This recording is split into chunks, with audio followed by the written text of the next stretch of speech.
আজকে আমরা নয়াল ভর্তা করব। তো হ্যালো বন্ধুরা, সবাই কেমন আছেন? আশা করছি সবাই অনেক ভালো আছেন, আমরাও ভীষণ ভালো আছি।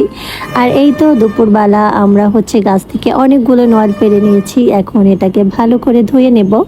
তো ধুয়ে নেওয়ার পরে এটাকে আমরা কিছুটা কেটে কেটে নিয়েছি, যাতে করে এটার মধ্যে মশলাগুলো খুব ভালোভাবে ঢুকতে পারে। এখন আমরা এখানে পরিমাণ মতো লবণ আর গুঁড়ো মরিচটা দিয়ে দিচ্ছি। আর এটা দেখার পরেই আমার জিভে জল চলে আসলো। তো আমি এখান থেকে 2-3টা খেয়েও নিলাম। এখন এটার উপরে একটা প্লেট রেখে এটাকে বেশ কিছুক্ষণ ঝাঁকিয়ে নেওয়া হবে, যাতে মশলাগুলো খুব ভালোভাবে নয়ালের সাথে মিশে যায়। আর ঝাঁকানোর পরে এই ফাইনাল লুক। আর নয়ালটা দেখতে কিন্তু অসম্ভব সুন্দর ছিল, আর খেতে তো বুঝতেই পারছেন অনেক বেশি মজা ছিল। আর দুপুরবেলা টক তো ভীষণই মজা লাগে খেতে।